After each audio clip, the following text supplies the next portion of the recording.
परमेश्वर के दासों को क्या नहीं करना चाहिए? पहला, मनुष्यों का भय नहीं करना चाहिए।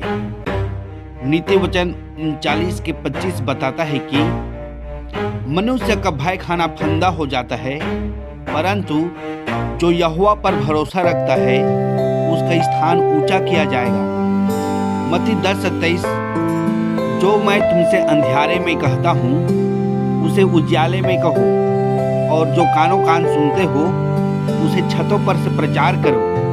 मत्ती 10:28, जो शरीर को घात करते हैं पर आत्मा को घात नहीं कर सकते, उनसे मत डरना, पर उसी से डरो जो आत्मा और शरीर दोनों को नरक में नाश कर सकता है।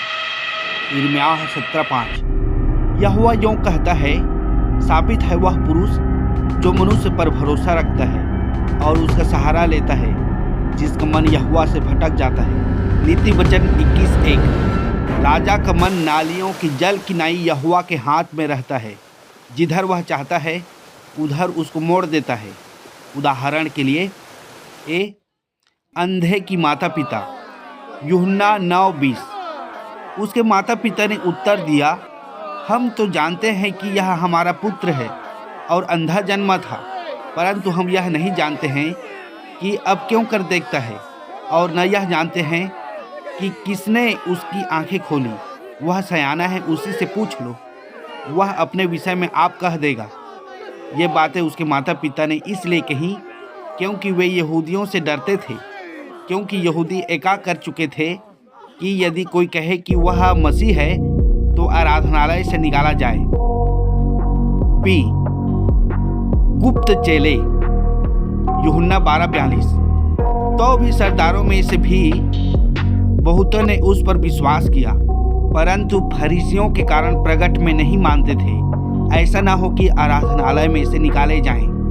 सी, अरमत्याह का यूसुफ और निकोदेमुस, यूहन्ना 19:38, इन बातों के बाद अरमत्याह के यूसुफ ने, जो यीशु का चेला था परंतु यहूदियों के डर से इस बात को छिपाए रखता था, पिलातुस से विनती की कि मैं यीशु की लोथ को ले जाऊं, और पिलातुस ने उसकी विनती सुनी और वह आकर उसकी लोथ ले गया। यूहन्ना 19:39, निकोदेमुस भी, जो पहले यीशु के पास रात को गया था, 50 सेर के लगभग मिला हुआ गंधरस और एलवा ले आया। दूसरा, मनुष्यों से आदर पाने की चाह नहीं करनी चाहिए। लूका 6:26, हाय तुम पर जब सब मनुष्य तुम्हें भला कहें, क्योंकि उनके बाप दादे झूठे भविष्यवक्ताओं के साथ भी ऐसा ही किया करते थे। तुम जो एक दूसरे से आदर चाहते हो और वह आदर जो अद्वैत परमेश्वर की ओर से है नहीं चाहते, किस प्रकार विश्वास कर सकते हो?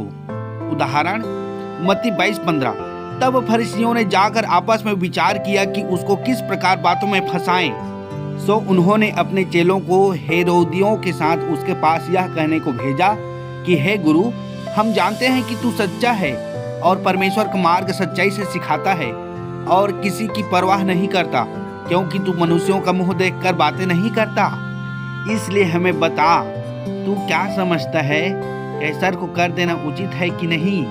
यीशु ने उनकी दुष्टता जानकर कहा, हे कपटियों, मुझे क्यों परखते हो? कर का सिक्का मुझे दिखाओ। तब वे उसके पास एक दिनार ले आए। उसने उनसे पूछा, यह छाप और नाम किसका है? उन्होंने उससे कहा, कैसर का। तब उसने उससे कहा, जो कैसर का है वह कैसर को, और जो परमेश्वर का है वह परमेश्वर को दो। यह सुनकर उन्होंने अचंभा किया और उसे छोड़कर चले गए। नीति वचन 29:5, जो पुरुष किसी से चिकनी चुपड़ी बातें करता है वह उसके पैरों के लिए जाल लगाता है। तीसरा, प्रभु यीशु से बढ़कर किसी से प्रेम नहीं रखना चाहिए। मत्ती 10:37, जो माता या पिता को मुझसे अधिक प्रिय जानता है वह मेरे योग्य नहीं, और जो बेटा या बेटी को मुझसे अधिक प्रिय जानता है वह मेरे योग्य नहीं। उदाहरण के तौर पर पहला राजा 11:1, परंतु राजा सुलेमान फिरौन की बेटी और बहुतेरी और पराई स्त्रियों से, जो मोआबी, अम्मोनी, एदोमी, सीदोनी और हित्ती थीं, प्रीति करने लगा। वे उन जातियों की थीं जिनके विषय में यहोवा ने इस्राएलियों से कहा था कि तुम उनके मध्य में न जाना, और न वे तुम्हारे मध्य में आने पाए। वे तुम्हारा मन अपने देवताओं की ओर निसंदेह फेरेंगी। उन्हीं की प्रीति में सुलेमान लिप्त हो गया और उसके 700 रानियां और 300 रखेलियां हो गई थीं और उसकी इन स्त्रियों ने उसका मन बहका दिया। सो जब सुलेमान बूढ़ा हुआ तब उसकी स्त्रियों ने उसका मन पराये देवताओं की ओर बहका दिया और उसका मन अपने पिता दाऊद की नहीं अपने परमेश्वर यहोवा पर पूरी रीति से लगा न रहा। सुलेमान तो सीदोनियों की अस्तुरेत नाम देवी और अम्मोनियों के मिल्कोम नामक घृणित देवता के पीछे चला। और सुलेमान ने वह किया जो यहोवा की दृष्टि में बुरा है और यहोवा के पीछे अपने पिता दाऊद की नाई पूरी रीति से न चला। उन दिनों सुलेमान ने यरूशलेम के सामने के पहाड़ पर मोआबियों के कमोस नाम घृणित देवता के लिए और अम्मोनियों के मोलेक नामक घृणित देवता के लिए एक एक ऊंचा स्थान बनाया और अपनी सब पराई स्त्रियों के लिए भी जो अपने अपने देवताओं को धूप जलाती और बलिदान करती थीं उसने ऐसा ही किया। चौथा, पीछे नहीं हटना चाहिए।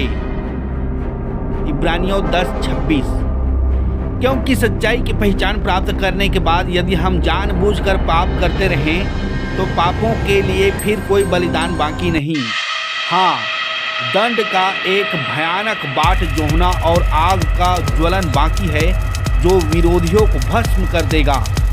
तो सोच लो कि वह कितने और भी भारी दंड के योग्य ठहरेगा जिसने परमेश्वर के पुत्र को पांवों से रौंदा और वाचा के लोहू को जिसके द्वारा वह पवित्र ठहराया गया था अपवित्र जाना है और अनुग्रह की आत्मा का अपमान किया।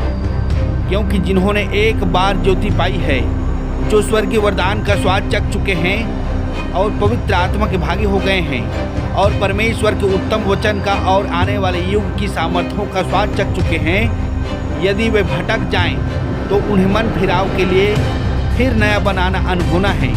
क्योंकि वे परमेश्वर के पुत्र को अपने लिए फिर क्रूस पर चढ़ाते हैं और प्रगट में उस पर कलंक लगाते हैं। दूसरा पत्रस 1:20। पर पहले यह जान लो कि पवित्र शास्त्र की कोई भी भविष्यवाणी किसी के अपने ही विचारधारा के आधार पर पूर्ण नहीं होती। लूका 9:62। यीशु ने उससे कहा, जो कोई अपना हाथ हल पर रख कर पीछे देखता है वह परमेश्वर के राज्य के योग्य नहीं। वीडियो देखने के लिए शुक्रिया दोस्तों। May God bless you. Good luck.